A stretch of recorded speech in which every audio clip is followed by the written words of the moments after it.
United States is one big reservation, and we are all in it. So says Russell Means, the legendary Oglala Sioux actor, writer, and activist. He captured national attention when he led the 71-day armed takeover of the sacred grounds of Wounded Knee. Our crew traveled to the Pine Ridge Indian Reservation to talk about the collapsing economy, U.S.-sponsored genocide, and why the American Indian has the lowest life expectancy in the Western Hemisphere.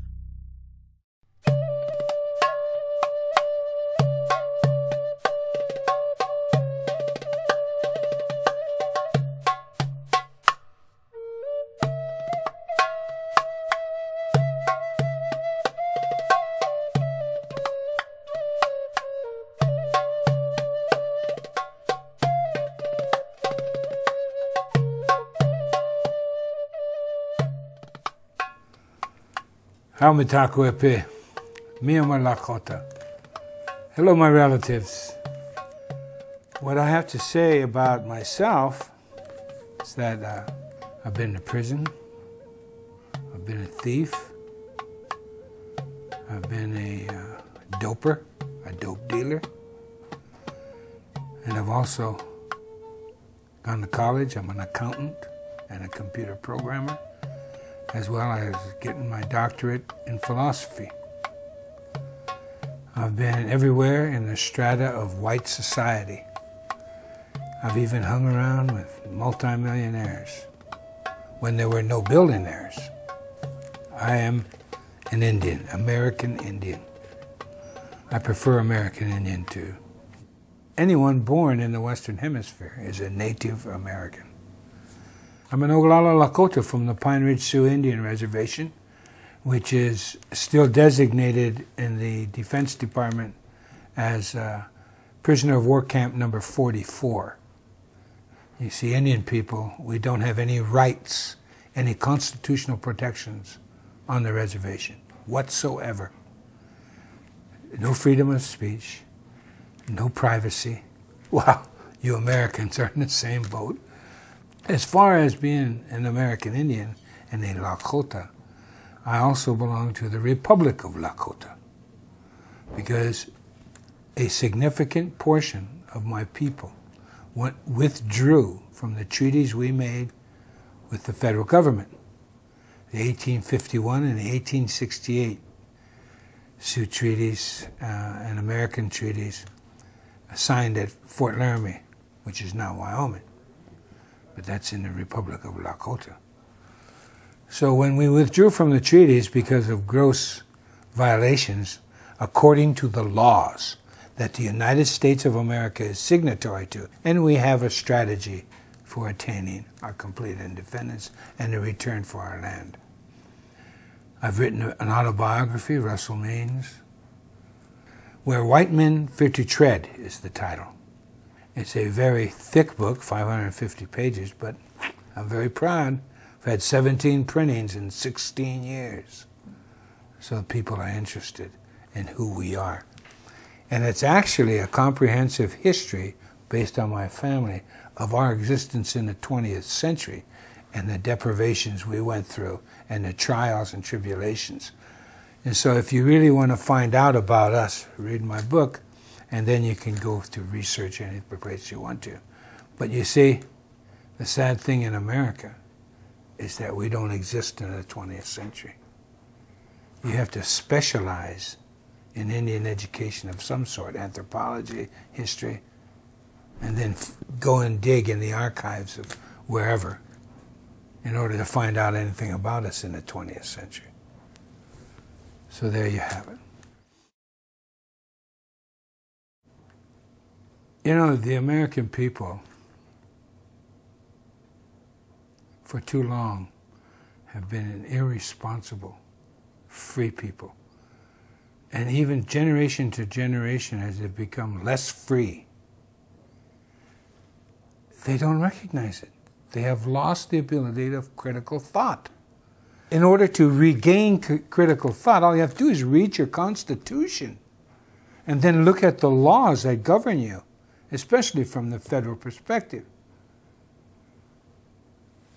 It's unconscionable to allow your freedoms to be taken away decade after decade after decade, year after year.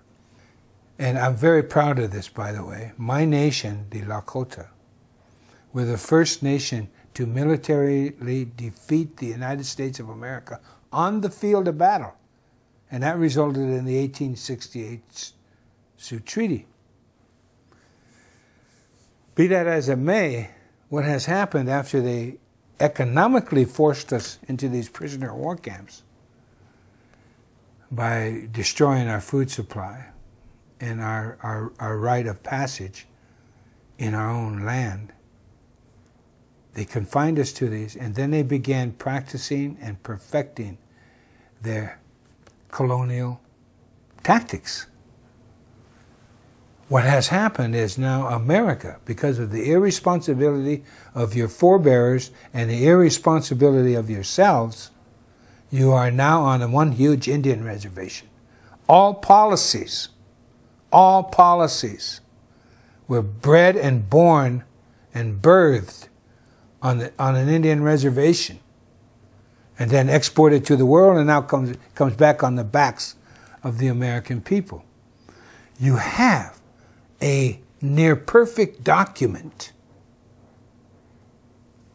In the words of Benjamin Franklin in 1744, to a collection of colonists discussing freedom, he said to them, and I quote, "If a nation to the north can form a near-perfect union that has endured for centuries, why cannot we form a more perfect union?"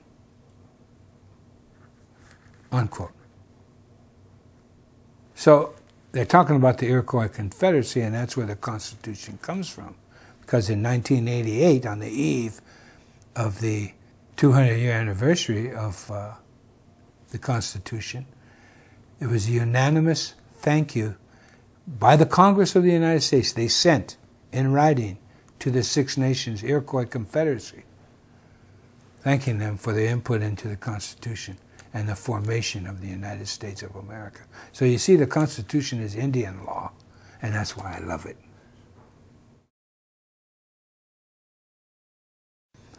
You know, beginning in the 1840s, they start stripping away your freedoms by developing the corporation.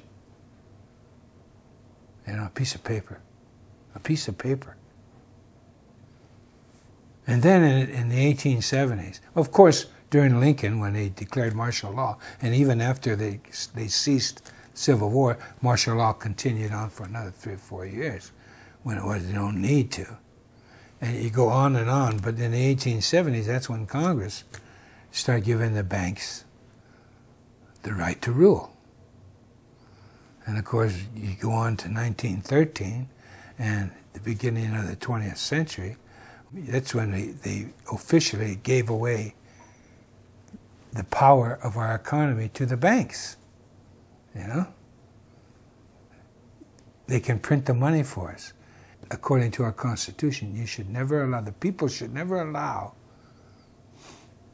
their money to be printed by someone else. Hello?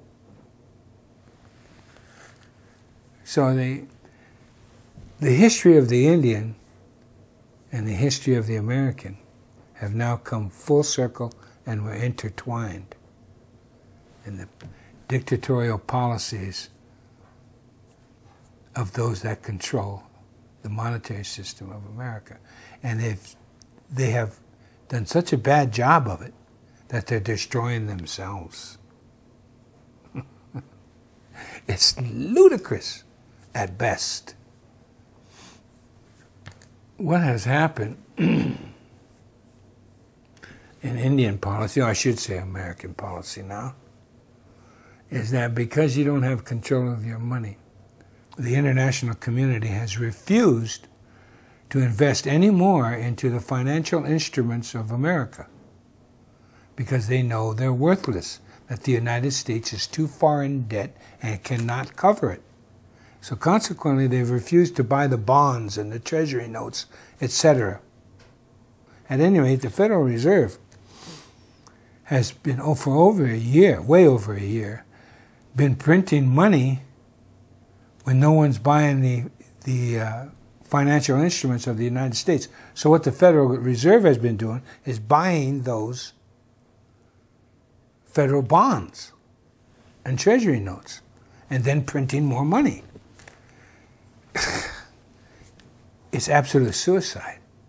And it's been proven from empire to empire that when you allow your human right, your individual rights to be usurped, that's when empire grows and could care less. I was growing up when this country, they started emptying this country. Around the 50s, the unions had become so powerful, they were about to form their own political party. They had shown during World War II how powerful they were in the vote for the presidency and the Congress.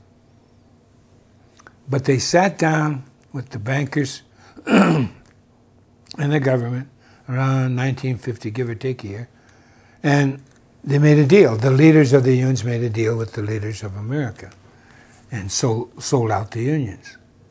So when the people began to organize and gather and really have some power, it was negated. And it's been negated ever since. Ever since. You know, you have no privacy. None. You have no protections anymore. Now, I could be a smart aleck and say, how does it feel? Because I know how it feels living on a reservation, a prisoner of war camp. Now, I can be an American, take my Social Security card and leave the reservation and be like the rest of you. You know, they welcome that because in America, they had forced relocation for Indian people back in the 50s. It was fostered under Truman, the relocation plan. And the man appointed to run that, the first man, he was the one who headed up the Japanese internment relocation program during World War II. So he went and headed up the relocation office for the American Indians, and I went on relocation twice. That's kind of a con job, but anyway, I made it out twice. And that's what they want to do, a diaspora. And therefore, guess whose land they're after? In our meager holdings on trust land, over 40% of the natural resource wealth of America is still under and on our lands. 40%. It's curious to me that wherever they put us was full of energy from our grandmother the earth. That's a thought you should think about. So consequently, you know, if we had the right, or the rights that you had, we would be richer than the Saudis if we had the right to join in a capitalist society. And we damn sure wouldn't have allowed Wall Street to use our money for derivatives, etc., etc. You know, and enough isn't enough, and they start creating financial mythology, and you allow it. That's the crime. You have no one to blame but yourself. Look in the mirror. If you can't move and protect yourselves, then guess what happens? Look around you. Look at Detroit, etc., etc. It's unconscionable what's happening to America. Now, because of the Federal Reserve and the fact that our money is now worthless, this economy in the United States is going to continue to deflate because you have nothing to back it up. You've exported everything that makes a country run. You've allowed that to happen for greed, for your Walmarts, you know, for your Neiman Marcuses, for this idiocy of just buy, and debt. Because you've allowed your republic to be commandeered by two political parties whose only differences are their spending goals. You know, some would rather have them spend over here than over there. But they still want to spend. And it's a government. There hasn't literally been literally no difference in those two parties for quite some time, since I would say the Civil War. All one has to do is look at the results of history, and that's proof of the pudding. You know, it's very blatant, and that's another reason I fault the American people for not being alert to their own freedoms and to value those freedoms. Instead, it's replaced by politics, which guides you into this economics, this insane economics of a single party with two names. You know, there are many efforts at third parties in this country, but the two dominant, I know I've testified before state legislatures on behalf of third party politics. And the idiocy of Americans to tell me that if you vote for a third party, you're wasting your vote. What? Look at all the parliamentary governments in the world. They've pretty much kept industries and everything in their country rather than shipping it out. And they've kept, and the unions are alive and well there. It's a society that is not as materially minded as the Americans have. And I fault that with the reason we've become just so materially minded is because Americans don't have a culture. They left their cultures behind. And you see, culture is about values. Anyone says any different is a Democrat or a Republican. At any rate, culture, I find, is the necessary backbone for value. And if you have value, you have culture. I visited most of the countries in Europe, and they still had ironworks. They still had clothing industry, made their own shoes, etc., and they still do. They also have such a culture as they know how to live in cities. In America, we don't know how to live in cities. Getting back to the local. If we had local industries, then families wouldn't be broken up. In the Americas, I think of only one city that comes close to Europe, and that would be Toronto. You know, when I went to Europe for the first time, I was at the World Council of Churches, and it was a breath of fresh air. All these white Europeans were sitting around me, and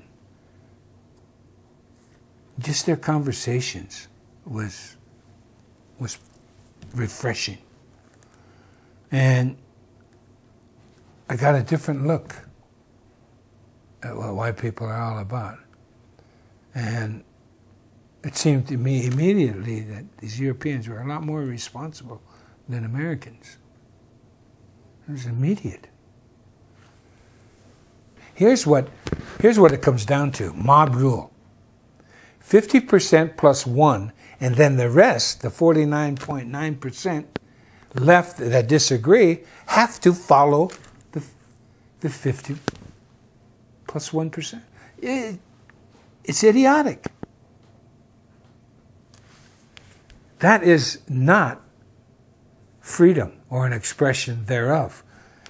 Look at the parliamentary, again I mentioned. The smallest party if it organizes right, can be heard. And they go to the capitals of Europe, and your voice is heard, and they build coalitions with it, and all of that kind of stuff. But the point being is your voice is heard. And they're not letting the Federal Reserve print their money. So consequently, all the lies you hear from the corporate media in the United States, you know, they give you Greece. And yet, England is far worse off than Greece. But they don't say anything. It's in America. I think in the think tank that I belong to, America is ranked the 3rd or 4th worst off country in the world, economically. Your leaders have forgotten all about you, so welcome to the reservation. You know, since patriarchy reared its ugly head a little over 6,000 years ago, everything that is structured in the patriarchal world is a pyramid. Everything. The religion, corporations, governments, everything's a pyramid structure. In order to get some sanity back into the world, you have to very simply go local.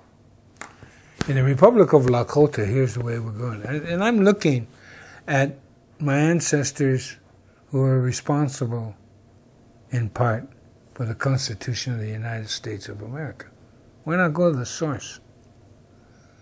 So I look at my people, and there's such a thing as a clan system within the nation. It's made on blood, related bloodlines. And then there's such thing as sister clans, or you might call in-laws. What those two groups prevent is incest at every level of life. Prevents it. It also ensures unanimity. A decision cannot be made unless it is unanimous. In the Republic of Lakotah, what we want to do in going local is to form neighborhoods. The neighborhoods can be 2 houses, 2 families. It can be 40 houses. It can be 400 houses. But if that community, when it makes a decision, it has to be unanimous. Remember, mob rule hasn't worked here in America. It's very evident. There are people in America today that go by that rule. The Quakers, they're alive and well and very prosperous. And the Six Nations people of the Iroquois Confederacy, they're still doing it that way. A good portion of them. There's others that have joined you Americans that refuse to accept that type of government. But if you take the time to be unanimous, to understand one another, so that you can forge a unanimous goal, it doesn't mean uniformity. It doesn't mean socialism. What it means is you agree to the end result, and you build the ladder needed for that end result. And you do it with patience. Patience is golden, people have said. And that's our simple way. So if you have a neighborhood that just 2 houses get along, that's fine. If you have a neighborhood with 20 houses that get along, that's fine. It doesn't matter the size. Size, bigger isn't better, as long as your neighborhood is unanimous. Now think about it. Just take a moment to really research that in your mind. What a concept, huh? To agree with everyone that is important to you, that are important to you. So that's the goal of the Republic of Lakotah. Control. Patriarchal societies are after control. They want to control everything. Because you see, when you're at the top of a pyramid, whether you're a CEO, a president, or a king, or whatever, when you're on top of that pyramid, it's precarious up there because people are climbing up that pyramid. They want to take your place, and you know that. So the man at the top is fearful. That's why they have armies. That's why they have police. They're fearful. The centralized America. Let's look at that. Centralized America is like a human body. You have veins going out all over to your extremities. And your extremities function very well.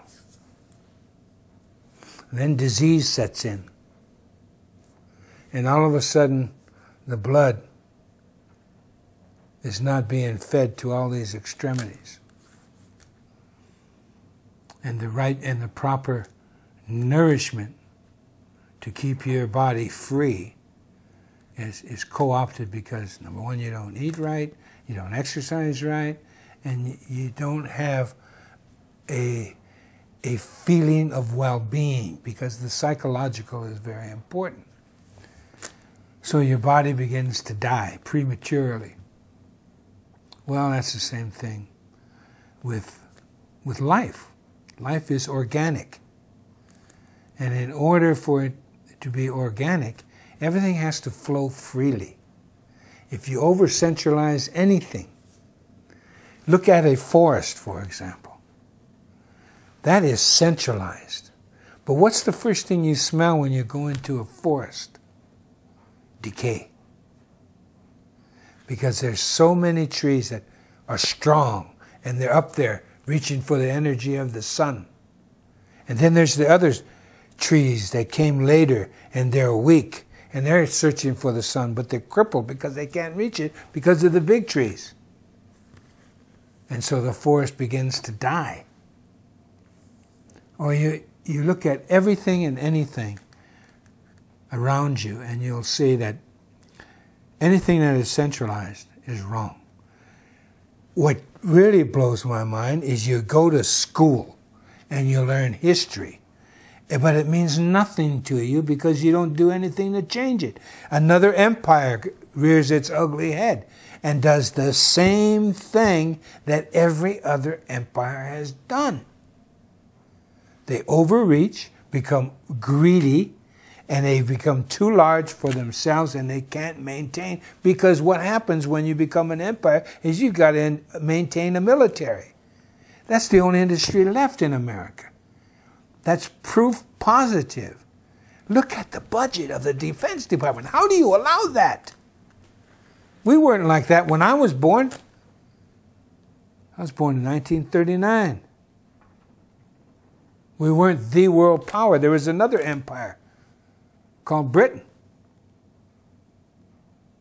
And allegedly, the rise of communism was another empire.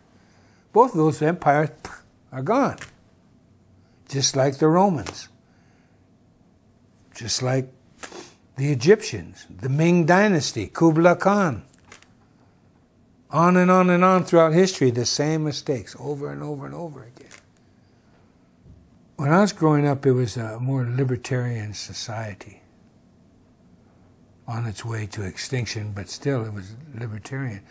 Children were safe. We could go to the playground without adult supervision because we were safe as children. We didn't have to get permission from the school board and get a play date with adult supervision. Now children cannot grow up, except in very rural America, without adult supervision. So if you're going to go local, you have to start with your family. I have a friend who has a son. I have a son the same age. I was visiting in California, and they wanted to go to ride the Ferris wheel at Santa Monica Wharf, and it was just a little ways away, about a half a mile. And I said, "Go ahead, son." And my friend almost had a fit because his son was going to go alone with my son to go to a wharf. That's fear. A society of fear. Think about it. A society that's upside down, banning smoking in public places in a city, yet they allow the cars to drive back and forth.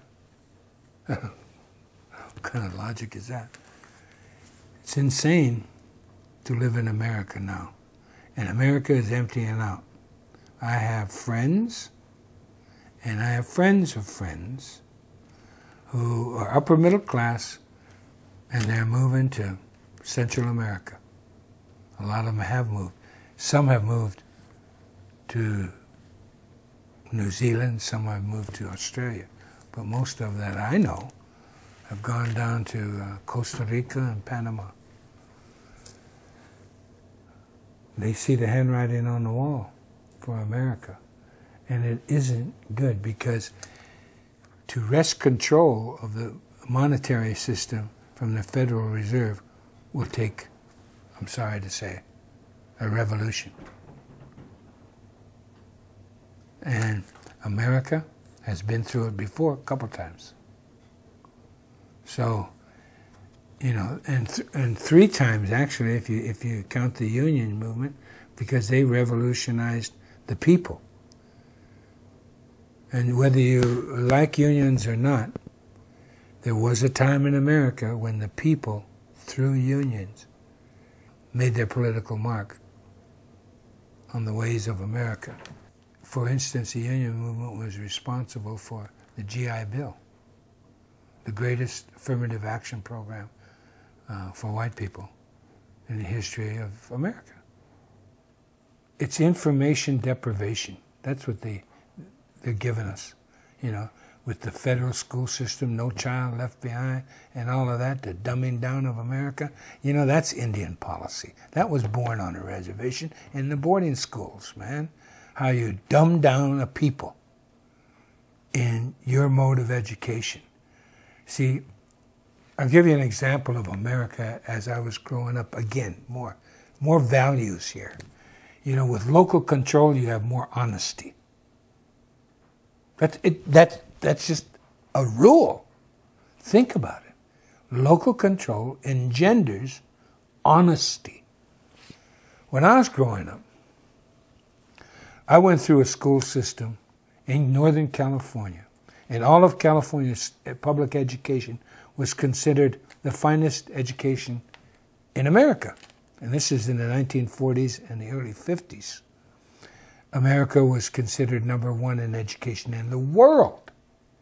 So I have the benefit of coming from the best public school education system in the world. That's pretty good. Now, the United States of America is ranked 23rd. I know it's worse than it's ever been. It's ranked, in the world, you're ranked. And California is ranked 43rd in the nation in public education. Wow, what happened? What happened is you got saddled with Indian education. That's how they educated us. They dumbed you down. They're dumbing you down. You know? So there's no value in education anymore. It's Indian education. And that's why I call America the largest reservation in the world. 24% of America, of people who are able to work, are unemployed. That's 24%. And that's being kind with that statistic. That's being kind. I grew up in America when there was no homeless. There were hobos. There were bums. I know I used to be a bum on Skid Row. But there are no homeless. And all of a sudden we got a homeless. And it's mostly white people. Uh-oh. That was your first wake-up call. Wait a minute, the homeless are almost all white. It was an issue. Homelessness was an issue. The value of America that I grew up there, they had values for a while because everything was local.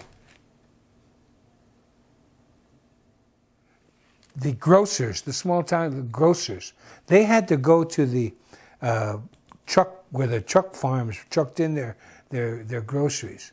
You ate seasonal food. You bought fresh bread every day. Even the corporations would take back their bread, and you went to their special place downtown where it had day-old bread. Day-old bread. Now there's so many preservatives in the bread, it stays on the shelves of Walmart until it rots, or until it's bought. The point is, local control of economics is the only way the human being can live adequately. Because, as I said, it engenders honesty. It engenders communication, which brings about honesty. And that's the kind of America I grew up in. It wasn't completely fair, you know, but it was a hell of a lot more happier for me at any rate. I wouldn't change a thing in my life, especially my childhood. It was invaluable to who I am today. And it just saddens me to see America being despoiled by the ruling elite. Understand the patriarchal model of the pyramid, and you'll understand that as long as that pyramid exists, you're going to end up in the America you have now, and it's only going to get worse. That you, along with your parents, your grandparents, and their parents, sold our rights down the river, man. We have a duty, and you better get real. My duty is to my own people, my local area. And that's why I have the Republic of Lakotah. Because I tried to force the United States of America to live up to its own laws. And I couldn't do it. And the American Indian movement couldn't do it. And all we wanted, we were constitutionalists. It's not a hopeful time unless you grab a hold of the Constitution. It's not too late. It is not too late.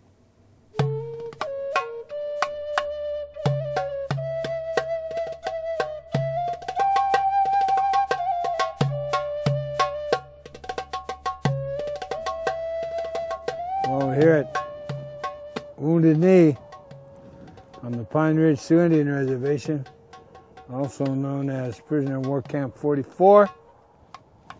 And here's the mass grave of the people who were massacred here at Wounded Knee in 1890. The massacre, of course, is well known among all American Indian people, especially of the United States of America, as the signature event of Indian history with the government of the United States. Chief Bigfoot and his people who came here unarmed, running for safety from the military,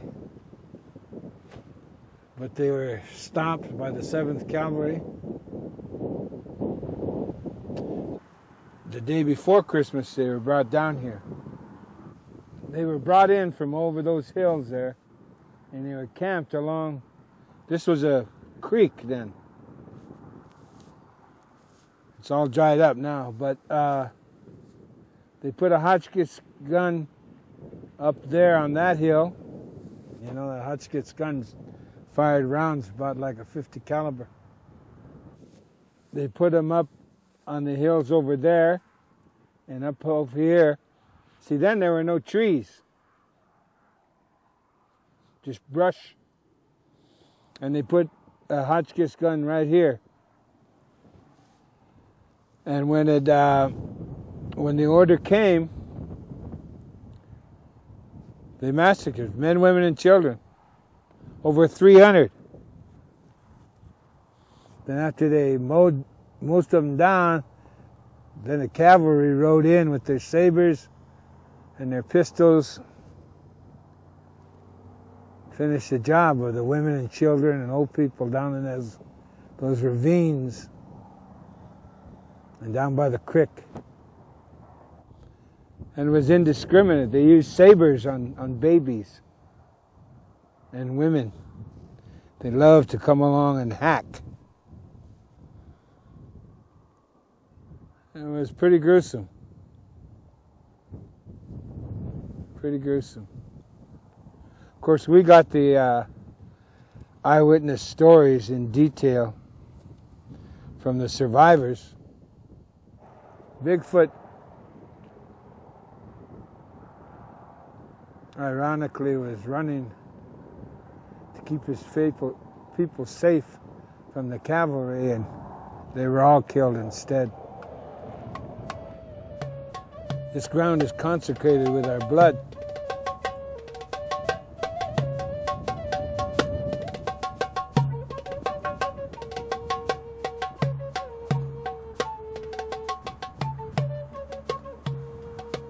Back in the 1800s, our first contact with whites were French fur trappers and traders.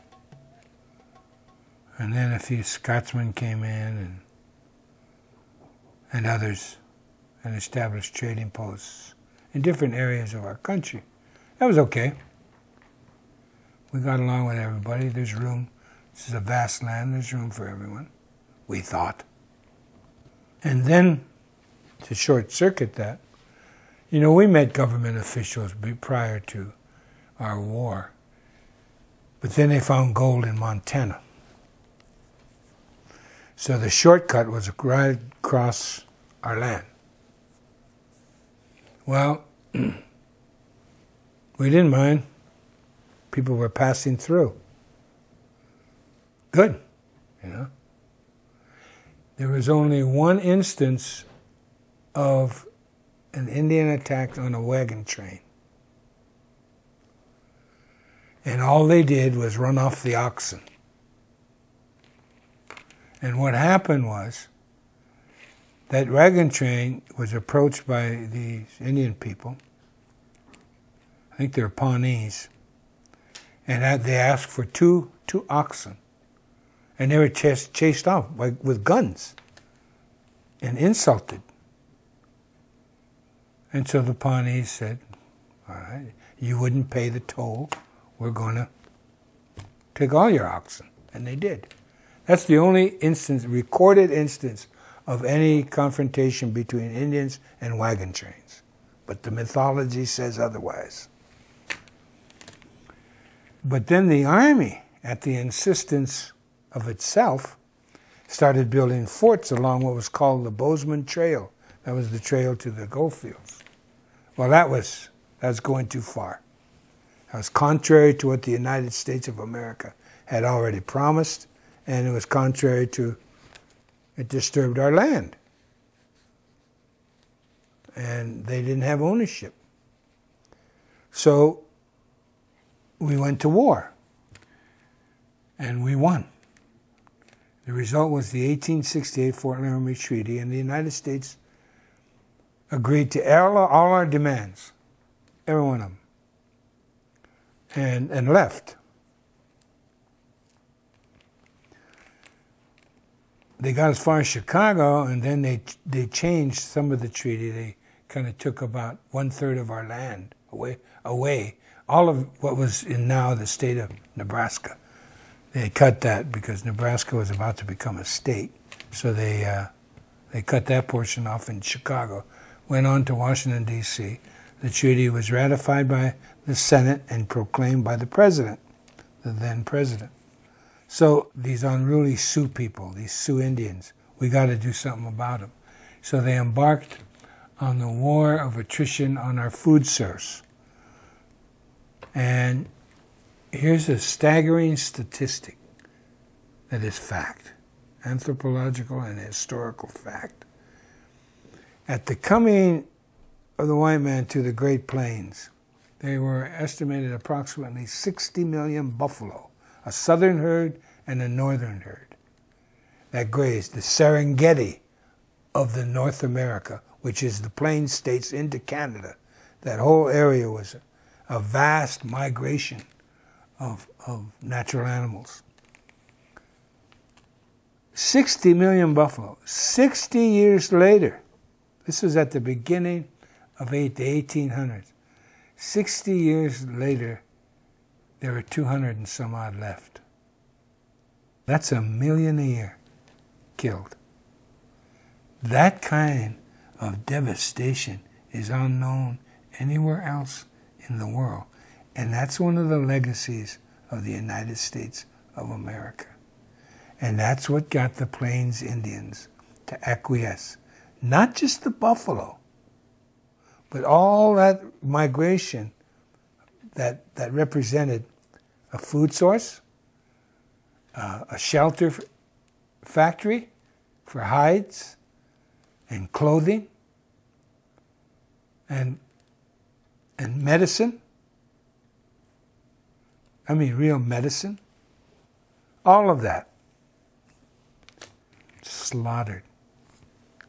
Because along with the 60 million buffalo and millions of antelope, millions of deer, millions of all types of birds in our gardens, unbeknownst to almost everybody except the experts, the anthros and the archies and the hissies, you know, the Plains Indians planted food.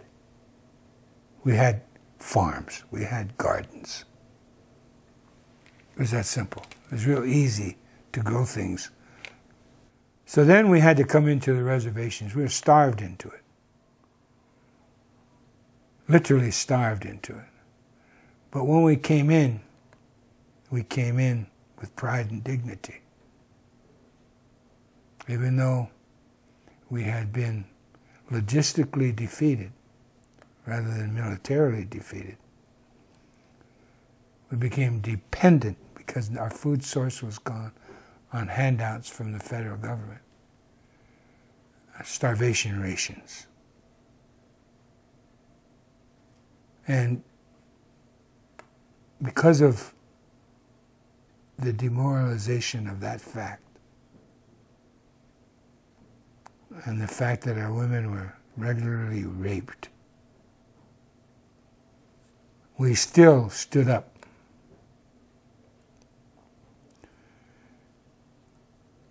But then the last of the leaders started to come in because they really had no place to go or nothing to eat. Sitting Bull came in with most of his people. Some of his people refused to come in. They still live in where they stopped, Fort Totten Reservation, and up in Canada at Sioux Valley and on into northern Alberta. But we came in, and so they herded us up, and the 7th Cavalry, which had been defeated in 1876, at Custer's sensitivity training session, the United States and its military forces hold immense grudges. You saw what happened at Fallujah. They started assassinating the leadership, first Sitting Bull, then Crazy Horse. The last to come in to the reservations and give up their arms. Well, there was a Indian leader who was euphemistically called Bigfoot in English. He had his people. Well, the leaders were being, to his mind, systematically assassinated. He headed south with his band of people to come to Pine Ridge and come under the protection of Red Cloud, another leader who defeated the United States Army in 1868, and he got the Fort Laramie Treaty. He was stopped. They had no weapons, because on the reservation, they took away your weapons. It's just like going to prison. They take away your weapons. So we didn't have bows and arrows, I don't think. We had knives. But anyway, they were stopped right up here on top of the hill from my ranch. And there's a sign up there, on the way to Wounded Knee. They were stopped up there, they were searched and all of that kind of stuff, disarmed of everything, and then forced to come down. This is the 7th Cavalry, who still were mad about what happened to them before, even though they deserved it, more so, in fact. Their story, and the Army has to claim this, otherwise they're liable. We're the people who defeated militarily the United States of America, who had built up a string of forts through 3 states. And we burnt every one of those. He gave them up because we militarily defeated him. Now we're in this bowl, Wounded Knee Bowl, surrounded by the armed might of the United States of America, and we're going to pull out one gun with our women and children and fire a shot. That's what they claim. And people believe it because we're Indians and we don't have a brain. Unlike Americans who have brains but don't use them. They slaughter us, men, women, and children. And then the blizzard hits and they bury. After the blizzard goes by, all the bodies are frozen. And that infamous picture of Chief Bigfoot frozen in a horrible way, his body. Then they stack us up. This is before the Nazis and the concentration camps. They stack them up, all our bodies along by this mass grave, and they all take pictures. And then shoved him into the mass grave. 1969, we were demonstrating at Mount Rushmore. We went into the tourist shop at Mount Rushmore, and on this whole thing of postcards, where they colored in these black and white pictures of the massacre at Wounded Knee, all the dead bodies, and the pictures of the mass grave and everything. It was, you know, like the Jews. And they colored it in Technicolor. And they were selling these postcards. Oh, we're on vacation. Wish you were here. Love, you know? That's what you put on these grotesque pictures of Indian people.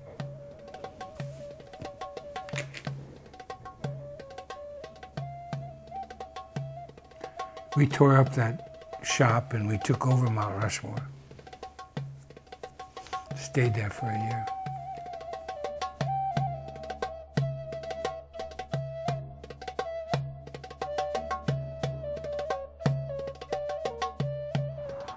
Well, unbeknownst to the rest of the world, the death squads were originated and birthed right here on the Pine Ridge Sioux Indian Reservations.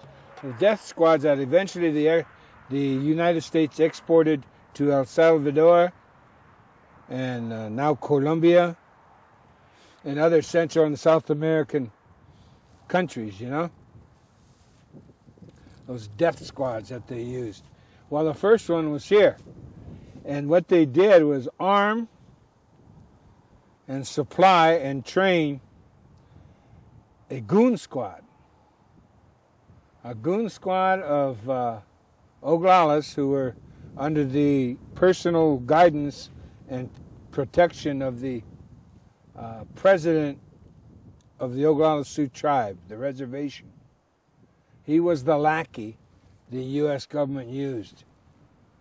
And after we took over the Bureau of Indian Affairs in Washington, D.C., and then left there without anyone getting arrested, we took it over for 7 days during election week in November of '72. And then we came back here, and they thought AIM was going to attack the Bureau of Indian Affairs here.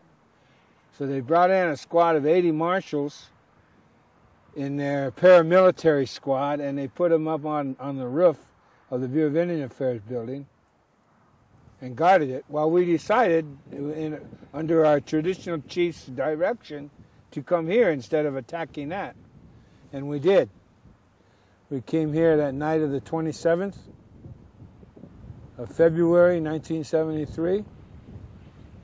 There was a trading post right over there with a house beside it, and there were other houses over here where they all lived.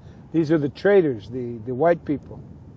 And we took that over, and then we took over the church that was in front of the graveyard, and we held this ground, all the bowl. You see, it's like a bowl here. And the feds put all their guns up on these hills above us, all around. And for almost every day for 72 days, they poured in fire. And they even used 50 calibers on us, which is illegal according to the Geneva Convention. But what the hell, we're Indians. So we actually didn't believe we were going to come out of this alive. They agreed to our demands, and within 35 minutes after we stood down our arms, they started violating every one of those terms they agreed to. So we learned the hard way, just like our ancestors, you know? You can't believe a white man. They lie, especially if they work for the government. Over 260 court cases, and we won every one of them. Once we were inside Wounded Knee, we reformed the independent Oglala Nation. We reinstituted our philosophy of life. And it ruled by unanimous consent, and we kept everything here. We had to. We were surrounded. But it's just an example of local control. If you have local control of the economics, if you have local control of the foodstuffs, if you have local control of your travel and transportation, you have freedom. And your freedom to act as neighbors.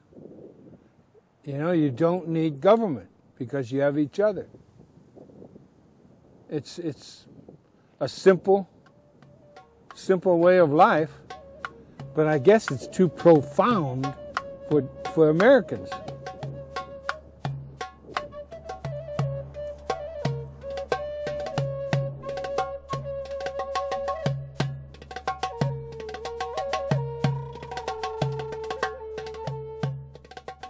So I'm reminded of where I stand constantly, even in Hollywood. You know, when you're a writer and you're going to write something, all responsible writers research it. You write a script, you're going to write about gangsters, you do some research on gangsters.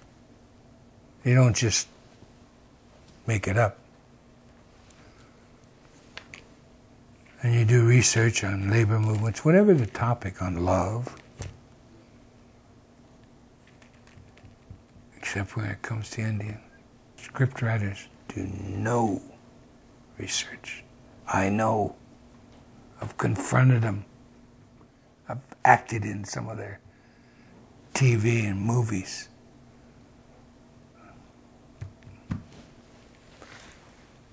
So I know where my people stand in America, you know? But this is my land. I love it. and it's governed by Indian law. Ironically, isn't that beautiful? That's beautiful in my eyes. So I love this land, and I'm sad to see it's my duty as a Lakota to welcome human beings. So that's why I fight for this country. That's why I fight for the Constitution. That's because I see too many wounded knees.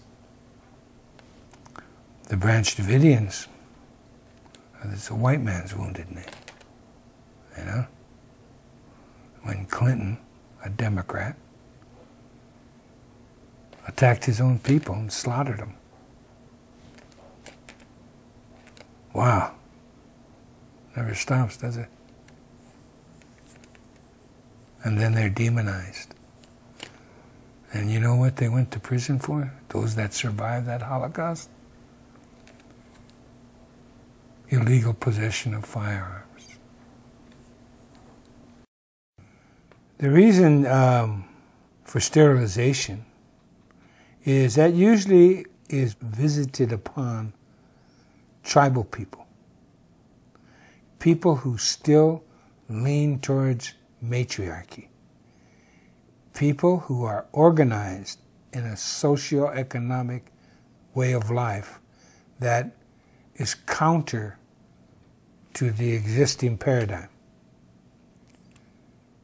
And those are the people they pick on to sterilize. You know, at the same time in America, when in a 4-year period, they sterilized 42% of our women, American Indian women. At that same time, they sterilized 35 or 36% of the Puerto Rican women in Puerto Rico.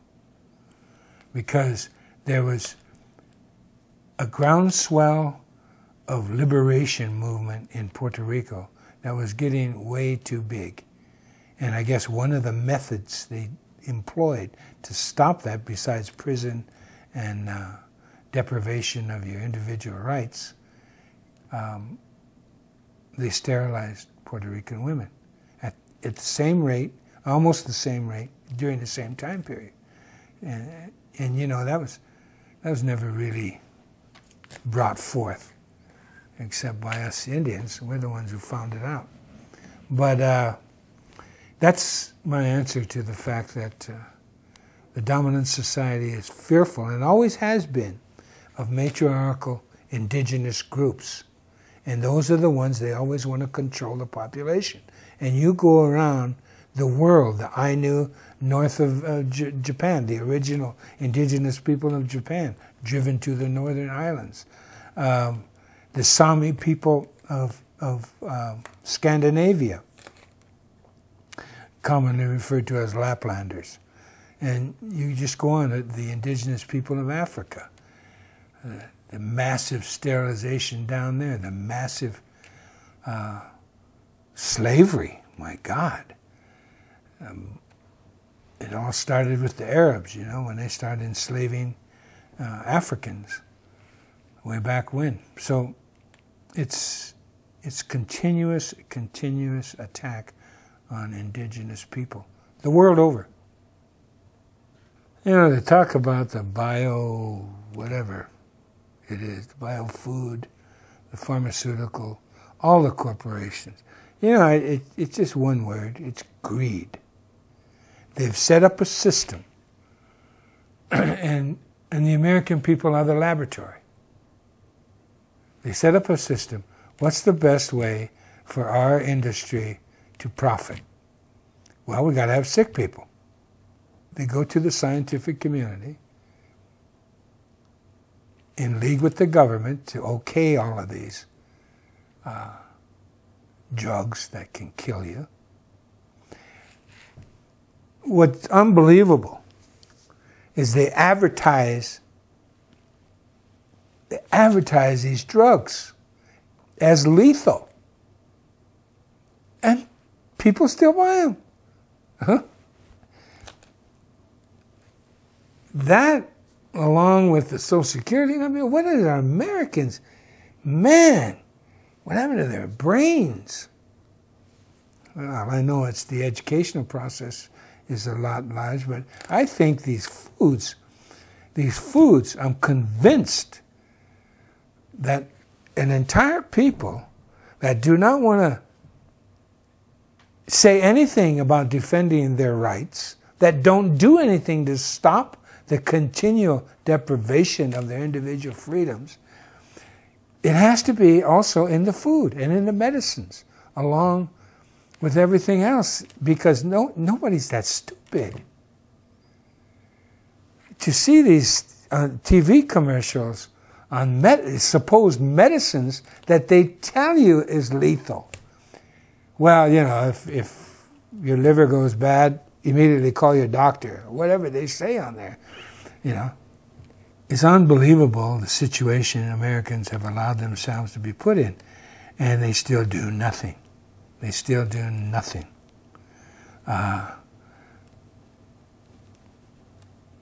Every issue you can think of. But this food thing and this drug thing, everyone knows that a McDonald's hamburger is a killer. And everybody knows all of this food is bad for you. And they even print it on the side. Aspartame. All of that is on the label. And if you don't know what's good for you, what kind of person are you? Because you have children, you know, and you were a child once. But to read those labels, or not read them, but they tell you on there that there's poison in the foods, and that still nothing changes. This reservation is a perfect example. You can't talk to people on this reservation not to eat meat. They think, they've been convinced that we were a meat-eating people, which we're not. Indigenous people don't have refrigeration. You can't be a meat eater if you don't have refrigeration. I mean, it can be part of your diet, but it's damn sure not a major part. It's just mind-boggling the hold these corporations have on America through the media. You don't even have a court system to back you up anymore. There used to be the Sherman Antitrust Act. There used to be food and drug laws, all washed away by politics, by Congress. When I was growing up in America, we had one forced inoculation. Every kid had to get a smallpox inoculation. And not only did that shot hurt a lot, but it got infected, it got pussy. It's supposed to do that. And in my little mind, I thought that was wrong, just wrong. Making you all sore and pussy and infected to make you better. I couldn't wrap my little mind around that it was good for me. So having had that experience, and then finding out when I started having children, and I'm 72 winters old, and I have children that are now half a century old, and and young all the way down to 19. So I've had a series of growth through the school systems where more inoculations with each decade of my kids, and it's gotten horrible. When my last two, they were born in one 85 and the next one in 91. When they were born and became school age, I didn't want them getting inoculated. And I found out they couldn't go to school unless they were inoculated. I didn't have the wherewithal at that time to homeschool, and my wife and the mother of my children, she wouldn't homeschool them. She was in complete disagreement, along with her parents. So I acquiesced to allowing him to be. And then when my last child was born in '91, I was vehemently against him being inoculated, and I wanted to homeschool him again. And then I was at the position where I could. And again, I lost out to the in-laws. So I'm well aware of those inoculations, and what scares me about those inoculations is the fact that I think that goes in large part to the dumbing down of America. I think it does something to your brain that shuts an important valve off, one of self-worth or something. Because if you look at America, it's becoming one huge sick society. And I mean physically sick and mentally sick. And the proof in the pudding, I think, are the elections.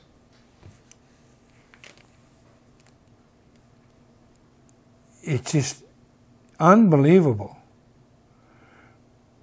that they have no choice and they don't realize it. You know, what gets me is that the gall of Obama going around campaigning for, of course, other Democrats. But what was he campaigning on? He promised change, and he didn't change a damn thing. You know, it's more lies upon more lies, and the American people don't wake up.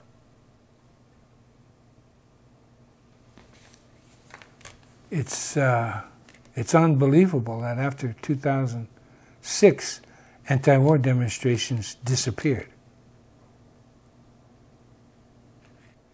Well, you know, because of what the United States did with Indian people, America then became the role model subsequently for Hitler's treatment of gypsies and Jews and Poles and gays and homosexuals. And then South Africa adopted the reservation system and apartheid because of the example of the United States. This is all written history because Hitler wrote about it when he was still in Austria. So that United States of America knows how to treat the lesser human being. I forget how he put it, but the human beings that do not deserve equitable treatment. So,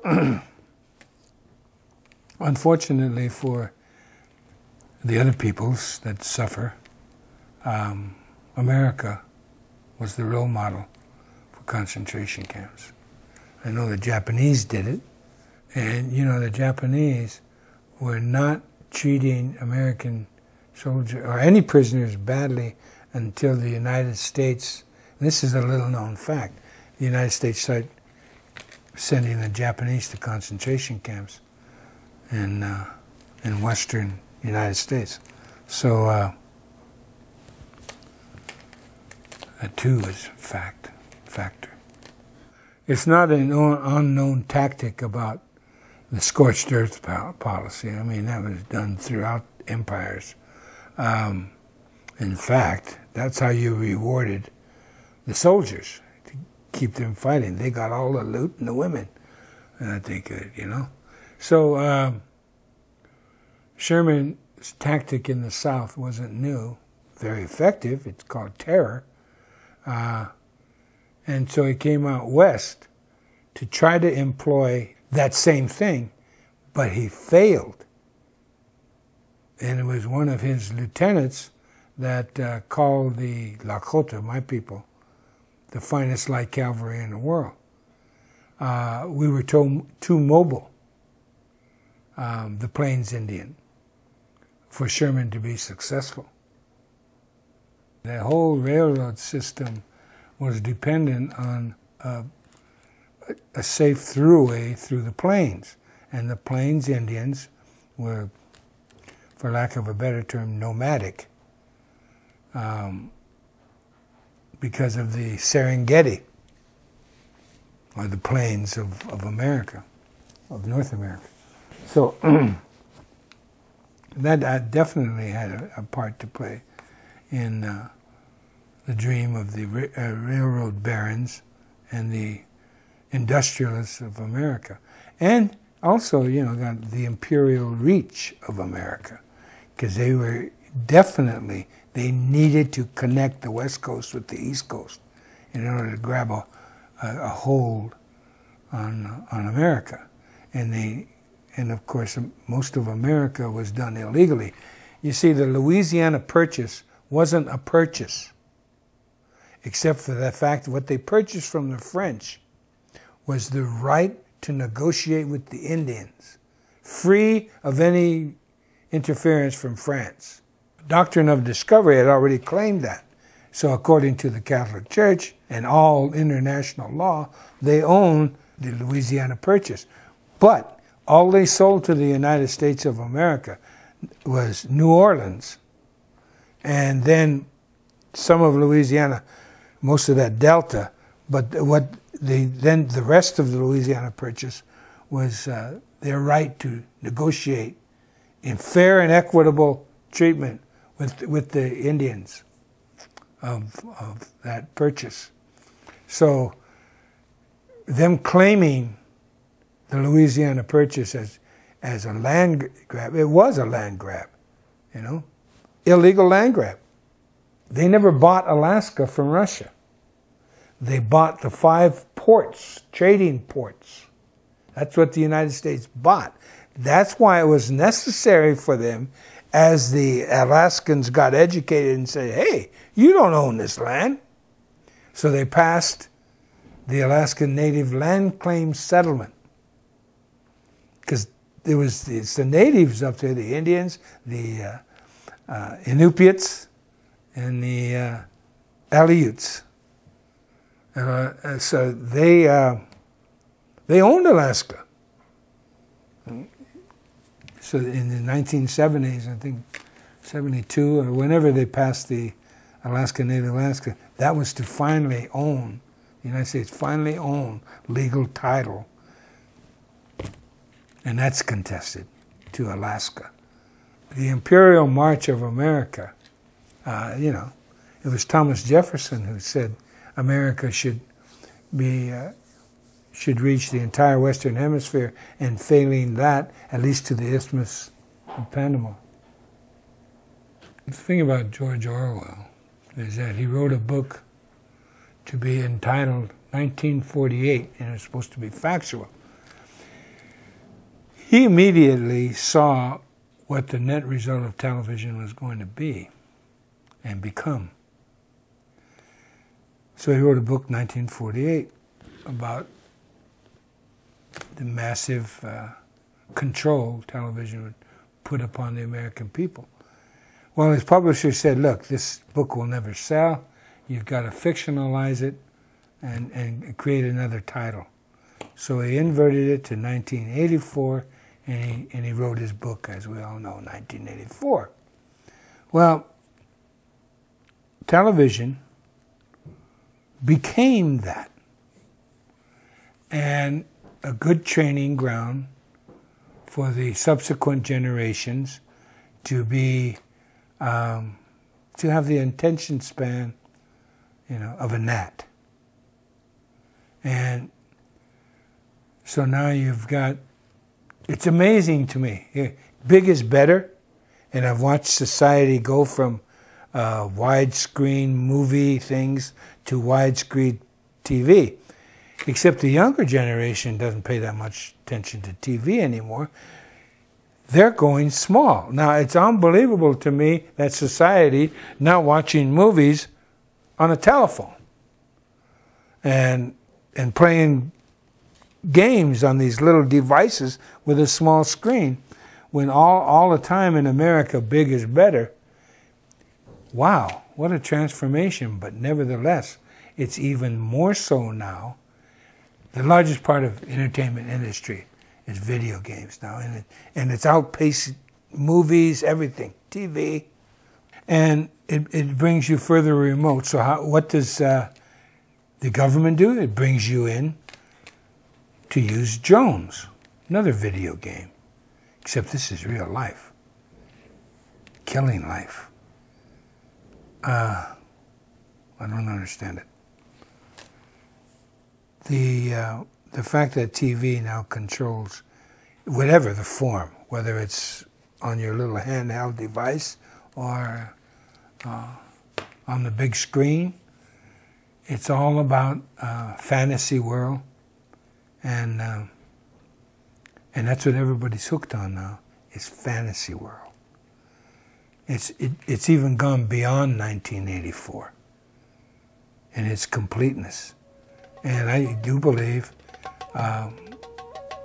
it's like a mass hypnosis. I don't get it.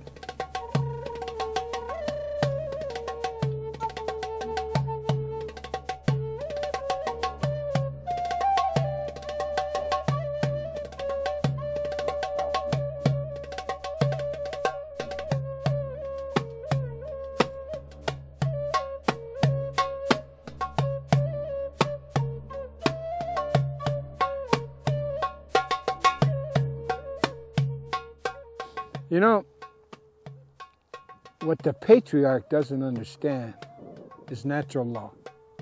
Natural law is what you go by. In order to conduct your life as a human being, you have to learn what's around you.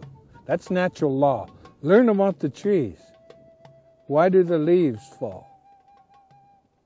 Not scientifically, but naturally. What happens when they fall? Well, of course,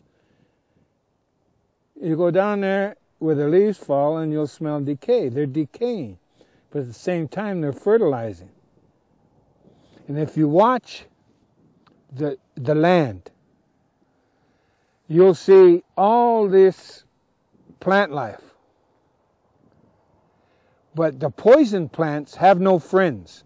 Look at all the friends here. They all coexist with one another. With the bees, with the birds, with the worms, with the snakes, the gophers, prairie dogs, everything. The elk, the antelope, the grasses, the bushes, all coexist to help one another. You get to a poisonous plant, and it has no friends. It's bare all around the poisonous plant. So that's natural law. So you can blend in with anything and everything that is around you if you're friendly and you share and you sacrifice. You're willing to sacrifice. That's what you can learn from just plant life. And if you're a poisonous person, you're not going to have any friends. Period. So why be that person? Natural law. The air, the wind. You know, we had we still have 52 names for clouds. In this part of the world, there's 52 different kinds of clouds that come. If you know the names of those clouds, then you know your way. You can tell the weather up to 4 days. The clouds coupled with the wind, whichever the wind is coming.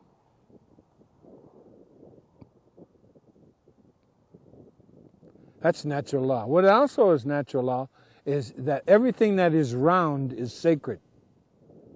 Everything that is sacred is round. The raindrops, the leaves, you and I, all life is round. Even the wind is round. Wind travels in a circle. So do the clouds. The sun and the moon and the stars are all round. So that's a lesson right there. Natural law. You watch an animal and you realize, you know, there are no predators. There's only natural law. And we, human beings, we don't want to be eaten. It's that simple. That's natural law. We don't want to be eaten. So every bit of what life can teach us we incorporate for our own survival. For instance, watching the coyotes. Coyotes hunt in pairs, man and wife. When they select out a buffalo, for instance, they don't chase the buffalo. Oh, they chase it minimally, but they chase it in a circle. They make it go in a circle. And then when it gets too tired, they kill it, eat it. Well, that's why we hunted buffalo. We didn't ride our BMWs across hill and dale. Look at these plains, man. You're going to ride a horse you trained 7, 8 years.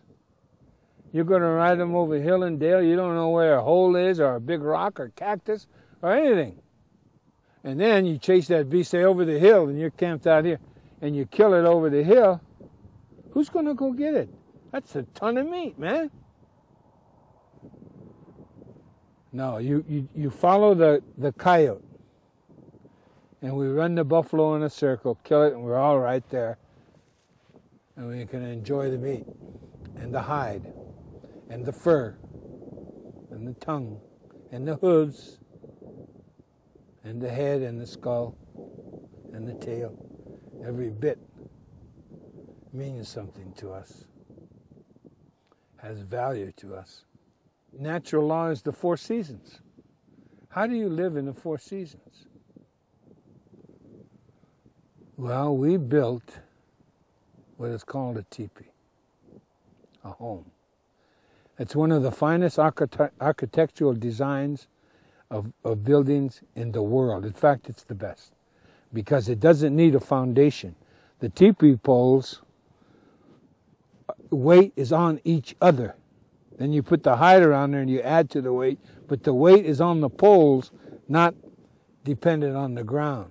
And so it's conical shape, so when the wind comes, it immediately goes off around it, because it's round, man. So you're safe from high winds. And it also spiritually means something, the home. It's a teacher every day, because the teepee represents a woman. You know, those flaps that you call flaps, and they have the teepee poles in the flaps, and they're out like that. Well, at night, you fold in the flaps like this. See, that's how a woman takes care of you. She keeps you warm, safe. The door is very small. One, to keep out the wind, but mainly to teach you to be humble. See, you have to bend down to enter the home. So that's a little lesson right there. The teepee poles, when they're up there tied together like that, they represent the men.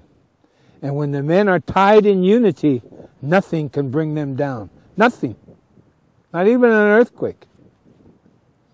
Americans have become so greedy, as we know, that they're trying to, first of all, they print money without any value. And they continue on this hocus pocus search for wealth that's based on air. And one of the ways they do it is, as we know, they use Social Security and your number to finance their debt way into the future. So that's why it's mandated that every person born in the United States of America has to have a Social Security number, you know, even before their name is registered. So, because they're going to be indebted for the future debt that this society has incurred.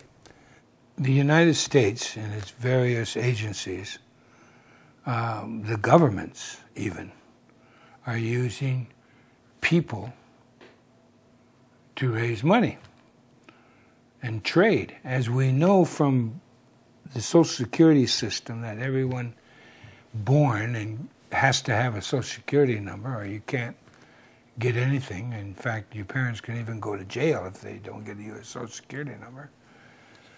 Now with the Indians, not only do we have a Social Security number for that area of indebtedness, but our reservation and all its value, including the people on it, not only are we indebted on the Social Security number bit, but we're also featured the State Attorney General of the state of South Dakota and all the other states that have Indian reservations. They trade that reservation and the value of that reservation and the value of its people, the value of its air,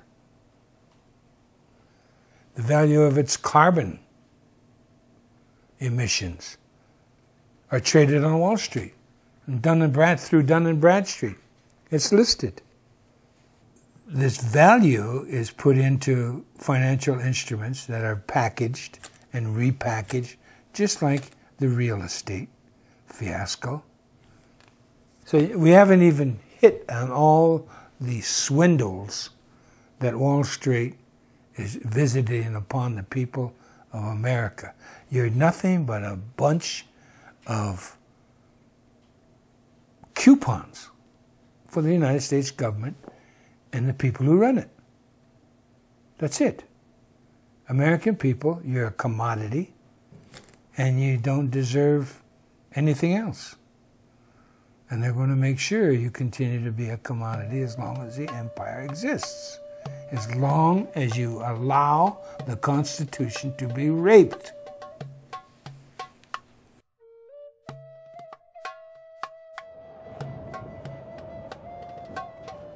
This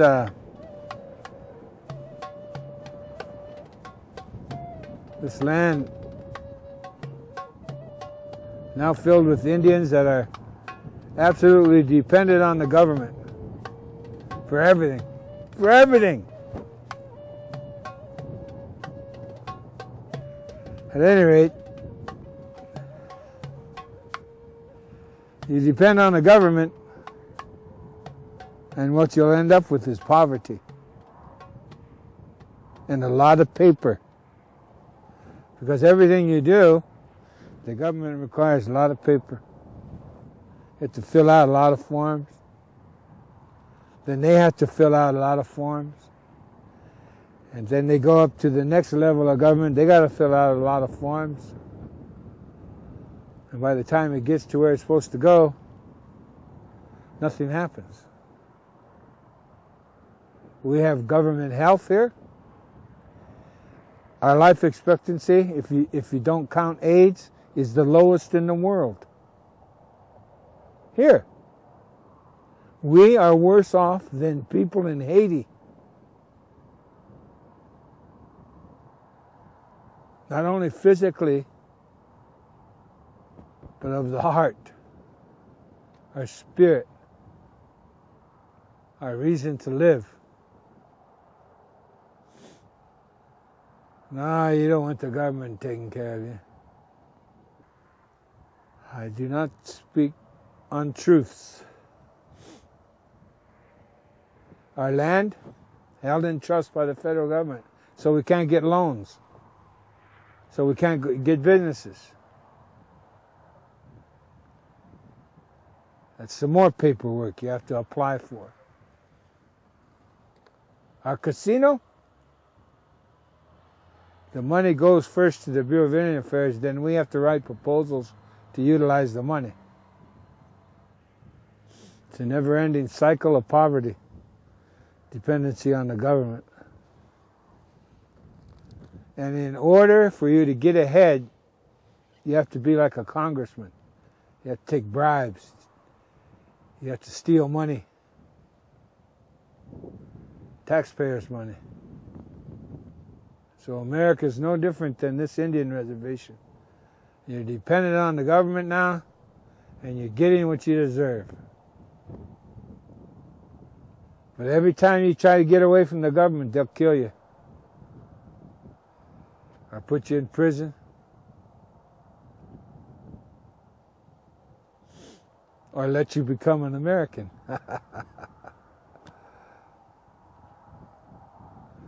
if you catch my drift. Because you're the new Indian. You're the new American Indian. Congratulations. Welcome to the club.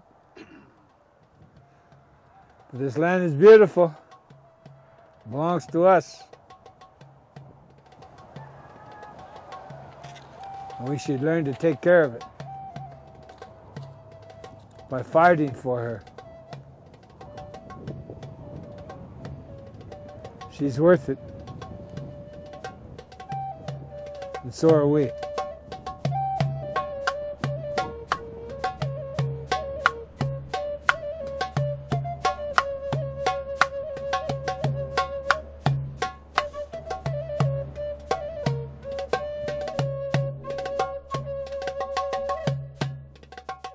Visit Infowars.com and PrisonPlanet.com. When you're on the sites, you can also tune in 24 hours a day to my daily radio broadcast. There's also a free iPhone app to listen to the syndicated radio show when and where you want.